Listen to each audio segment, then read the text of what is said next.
Boa noite, é uma alegria poder estar de novo aqui no NASP Campus São Paulo para meditarmos na Palavra de Deus e entender o que Ele quer nos transmitir nesta vigília, nesta noite.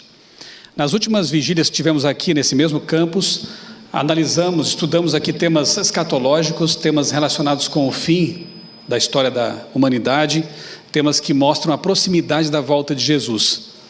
Mas eu entendo que o tema desta noite ele se torna mais especial porque não basta conhecer fatos sobre escatologia, sobre o fim da história, sobre a volta de Cristo, se nós não estivermos realmente preparados para o que está para vir.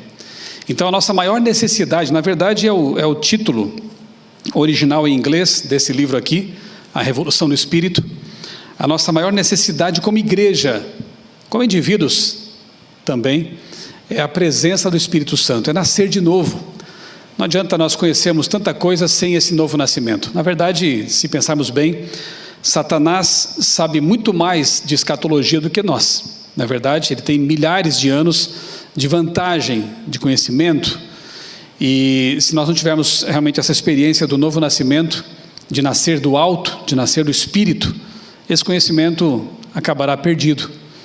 Nós só levaremos conosco para a eternidade todo esse conhecimento que nos vem da palavra de Deus, dessa experiência com Deus, se realmente passarmos por essa experiência. Por isso eu creio que o tema desta vigília, ele vem em boa hora, sempre é uma boa hora, né, estudarmos sobre esse assunto, mas ele como que completa tudo o que nós já construímos ao longo dessas noites em que passamos aqui em oração, buscando a Deus, buscando a palavra de Deus. O tema que me coube aqui para abrir essa noite é justamente o tema do novo nascimento. O novo nascimento. Existem muitos encontros especiais de pessoas especiais com Jesus na Bíblia. Eu gosto muito do encontro de Jesus com a mulher samaritana. Eu gosto muito do encontro de Jesus com o jovem rico. Mas esse encontro com Nicodemos realmente é bastante especial e significativo. Eu quero te convidar a ler comigo João capítulo 3, versos 1 a 17, mas não só ler, eu quero que você faça uma experiência de viagem no tempo, né?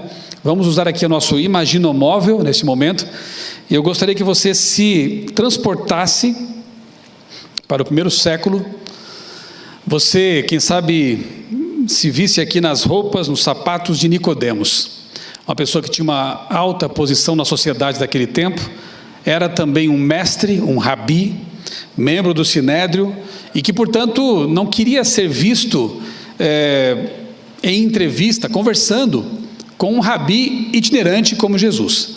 Mas alguma coisa o atraía naquele Galileu, naquele pregador, naquele homem tão bondoso, cujas palavras tinham tanta autoridade. E ele então decidiu buscá-lo à noite, para que não fosse visto pelas pessoas. Tinha vergonha disso.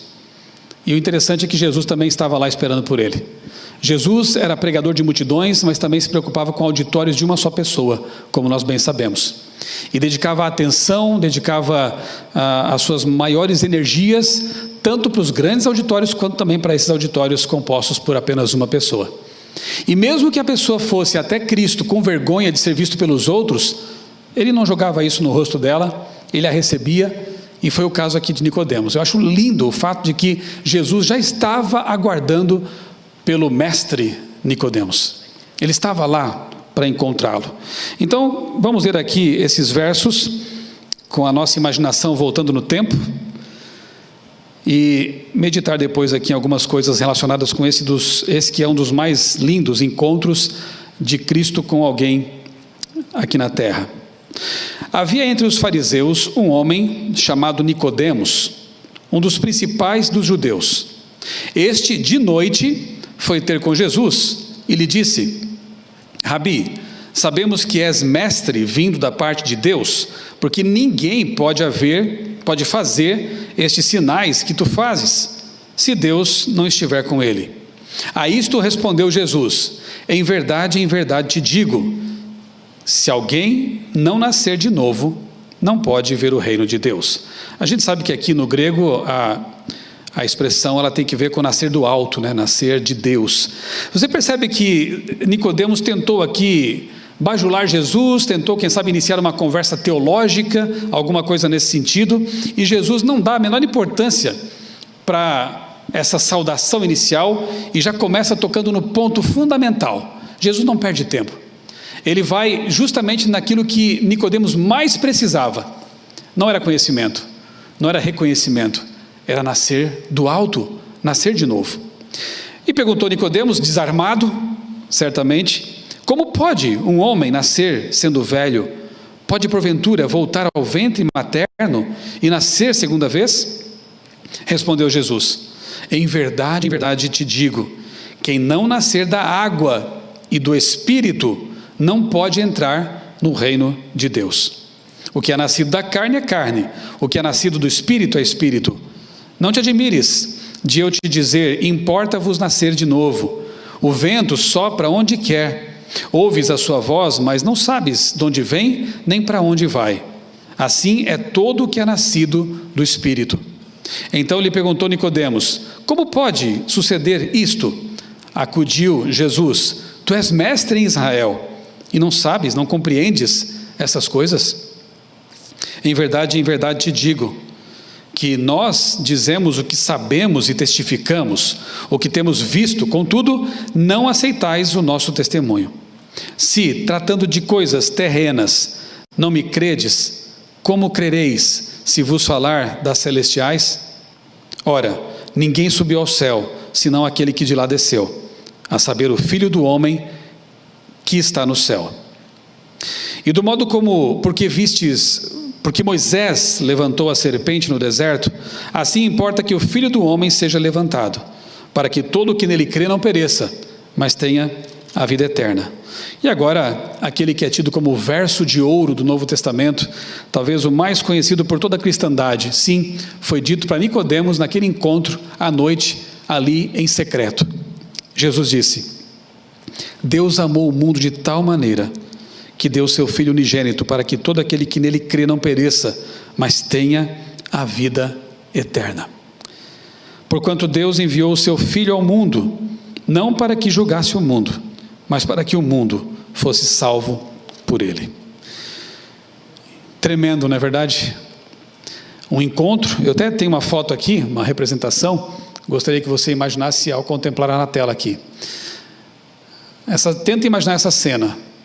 Jesus, Nicodemos, numa entrevista ali particular, dizendo para um mestre, versado nas Escrituras, de que toda a teologia dele era insuficiente, se ele não passasse por essa experiência, o novo nascimento. Eu quero te perguntar nessa noite, com todo carinho, você já passou por essa experiência?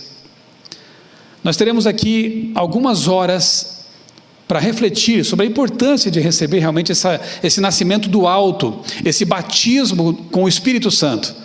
E eu quero que você aproveite esse momento que o NASP, que a igreja do NASP está lhe oferecendo, para pensar seriamente nessa pergunta. Você já nasceu de novo?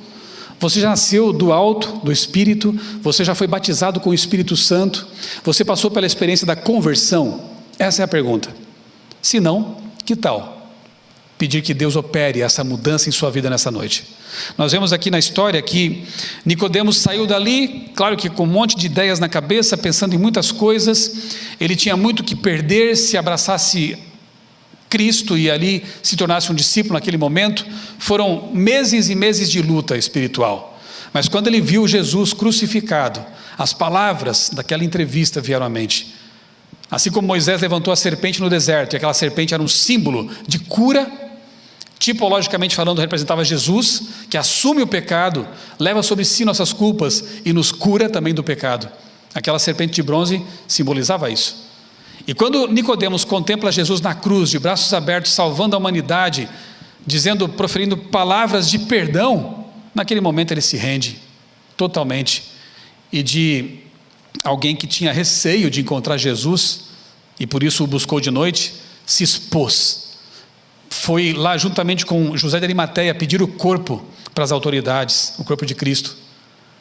Providenciou o seu sepultamento e depois entregou tudo o que ele tinha, seus recursos financeiros, para a pregação do Evangelho. Ele nasceu do alto. Nicodemos passou por essa experiência.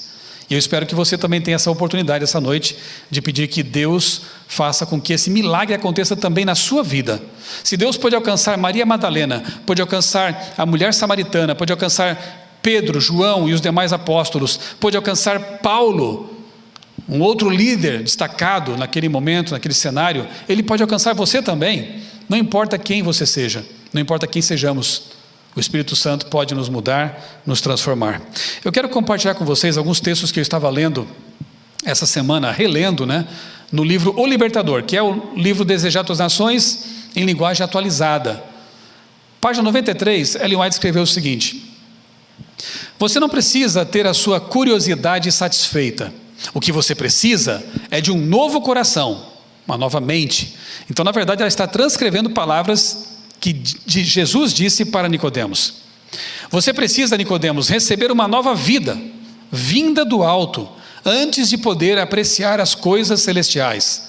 Até que essa mudança ocorra, discutir a minha autoridade ou a minha missão não vai resultar em nada que lhe possa salvar. E ela diz mais: fariseu estrito, Nicodemos se orgulhava de suas boas obras. Como israelita, ele achava que não precisava mudar. Será que nessa noite eu estou falando para alguém que pensa assim também? Mas eu já sou dessa ou daquela religião, eu já nasci, quem sabe, num lar adventista, e portanto não preciso de mudança, eu já conheço o caminho, eu já sei o que fazer. Mas isso basta? Nicodemos também poderia ser chamado de um adventista de berço, quem sabe, não é? Poderia ser chamado de um cristão de berço, alguém que já conhecia a palavra. Mas você percebe que não basta conhecer teorias sobre a verdade, você precisa conhecer a verdade. E quem é a verdade? Aquele que disse: eu sou o caminho, a verdade e a vida. Nicodemos tinha o conhecimento, intelectualmente falando, mas precisava de uma experiência real com Cristo. Será que nessa noite eu falo para alguém que precisa passar por isso? Você já conhece o caminho, você já sabe onde encontrar, mas será que já passou pela experiência do novo nascimento? Nicodemos queria um debate teológico, mas foi confrontado com a verdade maravilhosa de que, acima de tudo isso, ele precisava realmente passar por uma transformação radical, operada pelo Espírito Santo. Outro texto aqui, na página 95, a conversão pode ocorrer por meio da leitura das Escrituras, ou de ouvir a palavra que vem do pregador ao vivo, quem sabe numa live, De repente, quando o Espírito se apresenta com um chamado mais direto, o coração se entrega com alegria a Jesus. Muitos chamam isso de conversão repentina, mas ela é o resultado de um longo processo de persuasão do Espírito de Deus. Um processo paciente e prolongado. Eu louvo a Deus porque Ele é paciente mesmo. No meu último sermão dessa noite, no segundo e último sermão dessa noite, lá pelas 11 horas, eu vou partilhar um pouco da experiência, da minha experiência mesmo.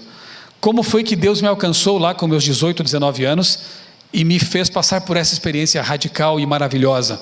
Eu quero compartilhar com você depois dessa experiência. Mas é bem assim mesmo, é um processo, muitas vezes nem percebemos como Deus tem nos cercado, nos tem chamado a atenção. Muitas vezes um acontecimento pode ser Deus dizendo: olha para cá, eu estou tentando salvar você. Quantas coisas ocorrem? Pode ser uma leitura, quando você está no seu quarto silencioso, abre a Bíblia, atende o chamado de Deus, começa a ler alguma coisa e aquilo te toca. Ou então um sermão, quem sabe, como diz Ellen White. Eu espero e orei por isso, para que nessa noite, quem sabe esse processo se complete em sua vida, ou ocorra em sua vida. Que esse longo processo que Deus vem operando em você, por meio do seu Espírito, quem sabe nessa noite seja a hora da entrega.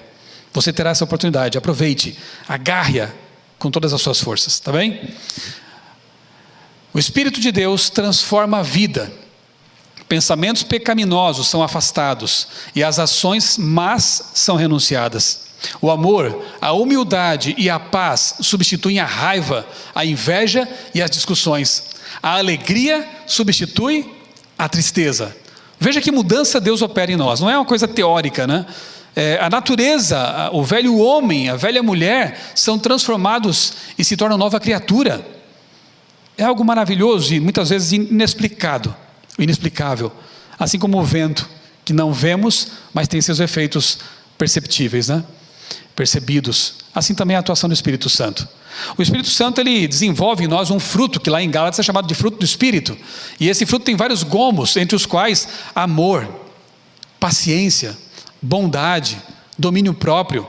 Então aqueles que nascem do alto e vivem com o Espírito, eles têm essa transformação operada em sua vida. E esse fruto, ele é perceptível. Esse fruto aparece na vida, de maneira prática. Essas são as mudanças que Deus opera em nós. Nicodemos usou suas riquezas para sustentar a igreja, ainda em seu início, a qual os judeus esperavam que desaparecesse com a morte de Cristo. Em tempos de perigo, ele, que tinha sido tão cuidadoso e questionador, agora se mostrou firme como a rocha, animando a fé dos discípulos e fornecendo os meios financeiros necessários para levar avante a obra do Evangelho. Tornou-se pobre dos bens deste mundo, mas nunca vacilou na fé que teve seu começo naquela conversa noturna com Jesus. Louvado seja Deus por essa transformação. Eu quero contar uma história para vocês, mais recente um pouco do que a de Nicodemos, que vem aí do século XIX, começo do século XX, fim do século XIX. Eu quero compartilhar com vocês uma alegria, algo que me deixou realmente muito feliz. A Casa Publicadora Brasileira relançou o meu livro A Chegada do Adventismo ao Brasil. Eu tenho dito que é o livro que transformou minha vida. Mas como assim, você escreveu? Pois é, porque foi o meu TCC de jornalismo, lá dos anos 90, e eu então tinha só 4 anos de adventismo. Eu fui batizado lá em Criciúma, Santa Catarina, e em seguida já fui para a Universidade Federal de Santa Catarina para começar meu curso de jornalismo. No fim do curso eu tinha que decidir, como todo mundo tem que fazer, né, qual seria o meu TCC, o meu trabalho de conclusão de curso. Eu não queria só fazer, quem sabe, uma reportagem, alguma coisa ligada à rádio, TV, para obter a nota e me formar. Eu queria fazer algo mais. Eu queria contribuir para a minha igreja. E lendo um dia um livro do jornalista Ivan Schmidt sobre a vida de José Amador dos Reis, logo na introdução eu me deparei com uma afirmação dele que dizia assim: infelizmente a igreja registrou muito pouco a história dos pioneiros. E de fato havia um ou outro artigo assim esparso aqui e acolá, havia alguns livros sobre pioneiros, mas não havia uma obra que agrupasse tudo isso num só livro. E naquele momento eu decidi, eu vou escrever um livro-reportagem sobre a chegada da mensagem adventista ao Brasil. E esse livro foi recentemente atualizado e está disponível de novo, que me deixou muito feliz. Ele foi impresso aí faz 2 semanas, está com cheirinho de tinta ainda, né? Se você me perguntasse, por que ele transformou minha vida? Simples, porque ao entrevistar descendentes de pioneiros, ao visitar lugares especiais, aquilo teve um impacto tremendo em minha vida. Por isso que eu recomendo esse livro. Porque ele, primeiramente, me transformou, me impactou. Por quê? Quando você tem contato com a história dos pioneiros e com a origem profética desse movimento, não tem como pensar diferente. O meu adventismo era um e passou a ser outro quando eu conheci essas histórias maravilhosas. E se você me perguntasse qual das histórias que você levantou para esse livro foi a mais impressionante? São várias, claro, mas eu gosto muito da história de Adolf Hort. George Friedrich Adolf Hort. Um garotinho que tinha, deixa eu mostrar aqui algumas fotos para vocês. Deixa eu voltar um pouquinho antes ainda para contextualizar aqui essa história. Você sabe que o adventismo ele começa lá no Brasil, né? 1880, um pacote de literatura adventista chega ao Brasil, porque um jovem se envolveu numa briga ali na região de Brusque, né? Que então era uma vila, a vila de Brusque, Santa Catarina, e aparentemente matou seu oponente numa briga. Ele fugiu para a Alemanha, voltou para a Alemanha. E numa das escalas, possivelmente na Inglaterra, ele encontra 2 missionários adventistas, que lhe perguntam se ele conhecia alguém que poderia receber literatura adventista em inglês ou alemão. E ele então fornece o endereço do padrasto, Carlos Drefke, que residia lá em Brusque. Alguns meses depois chega um pacote de revistas. Aqui eu tenho uma foto da vila de Brusque. Aquela foto anterior era deixa eu mostrar aqui para vocês de novo, do Porto de Itajaí, onde chegou o pacote de revistas adventistas. E aqui está a vila, né, de Brusque, no início do século XX. E aqui o casarão comercial, onde esse pacote foi aberto. E havia no pacote 10 revistas com inscrição de capa Stimme der Wahrheit, que é a voz da verdade. Dreff, que abriu aquele pacote, achou estranho porque ele não tinha encomendado nada, né? Mas enfim, guardou uma para si, espalhou e entregou as demais para quem estava ali naquela venda, naquela casa comercial, que pertencia a um senhor, deixa eu mostrar aqui a foto também, chamado, aqui são fotos mais recentes do casarão, que ainda está lá em pé, né? Aqui está a revista, a própria revista que começou a transformar vidas aqui no Brasil, e aqui o dono do casarão, Davi Hort. Em 1880 aquele pacote foi aberto lá, e junto com ele estava o filho, claro que aí já adulto, mas na época tinha 10 anos de idade, o Adolfo Hort, que eu disse, a história que mais me impressiona. Ele se casou com uma mulher, uma moça que limpava a casa da família, Emma, uma outra imigrante alemã, uma família que não tinha posses, e aí se conheceram, se casaram, e juntamente com a mãe, Ana Doroteia, mais tarde, 10 anos depois, ambos, os três, né? A esposa, a mãe, e ele se convertem ao adventismo. Mas por que a história é interessante? Eu estou enrolando aqui para chegar ao ponto, né? Simples, porque quando Adolfo, ele cresce, se torna um jovem muito brigão. Sabe aquele alemão esquentado? Eu sei que o pastor Grittner não tem nada a ver com isso. Apesar de ser Grittner, ele é muito calmo, muito tranquilo, né? Mas o Hort era muito nervoso, brigão. E quando ele soube que lá em Gaspar Alto, que é você sobe uma pequena serra, lá em cima das montanhas tem um vale muito bonitinho, pitoresco ali está Gaspar Alto. Ele fica sabendo que em Gaspar Alto já havia alguns crentes guardando o sábado, com umas ideias muito estranhas. E para Adolfo, religião de alemão era só a luterana. Ele não aceitava isso. Então o que ele faz? Ele convida um amigo, ambos se dirigem para Gaspar Alto a cavalo. Quando chegam lá, começava a escurecer e era dia de culto. Eles se aproximam da igreja com paus e pedras, querendo fazer a maior arruaça para acabar com a igreja ali. E quando ele se aproxima da janela, ele escuta alguém pregando. E ele ouve um texto bíblico que mexe com ele. E diz para o amigo, vamos embora. Vamos embora. O amigo achou estranho aquilo, largaram as pedras e voltaram. Quando chegou em casa, ele convidou a esposa, Emma, a estudar a Bíblia. A ler a Bíblia com mais atenção. E encontraram na Bíblia a mensagem da volta de Jesus, a mensagem do sábado e outras verdades. Perguntaram ao pastor luterano da igreja que frequentavam o porquê daquilo. O pastor prometeu no domingo seguinte explicar. Quando vão à igreja no domingo, sentam bem à frente, atentos, e o pastor diz mais ou menos o seguinte: nós temos aqui em nossa localidade alguns adventistas que estão aí ensinando coisas como a guarda do sábado. De fato a Bíblia fala do sábado, mas nós vamos continuar guardando o domingo por tradição. Adolfo olhou para a esposa, achou aquilo muito estranho, voltaram para casa convencidos de que os adventistas tinham razão. A Bíblia ensina o sábado. Começaram a estudar, começaram a cultuar a Deus sozinhos, ainda não se haviam unido ao pessoal lá de Gaspar Alto, e aí os parentes e os conhecidos começaram a agredi-los, né? A xingá-los na rua, a jogar pedra na casa deles quando estavam fazendo ali o culto, o casal. E finalmente Adolfo acabou depois se convertendo, juntamente com a esposa, como eu disse, com a mãe, enfim. O que eu acho bonito nessa história é a ironia. Adolfo queria destruir a igreja de Gaspar Alto, não é verdade? Subiu a serra com paus e pedras, mas após a sua conversão, tornou-se um construtor de igrejas. Aí está a primeira igreja, o primeiro templo da igreja de Corupá, Santa Catarina. Ele também ajudou a construir, lá no andaime, sentado no andaime é ele. Isso na década de 30 já. Aqui está a igreja já concluída, né? Ele também ajudou a construir a igreja de Jaraguá do Sul.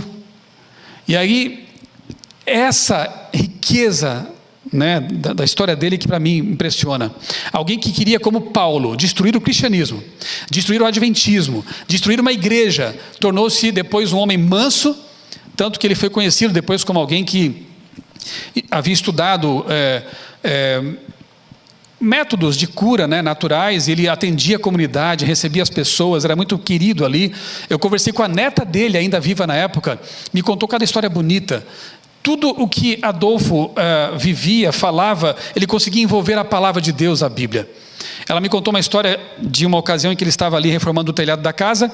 Então ele pediu para essa neta, bem pequena na época, para trazer água para ele. E ela então veio com uma caneca com água, e ele estava lá no alto e ela estava lá embaixo, não conseguia alcançar. Ele disse: neta, suba nessa escada.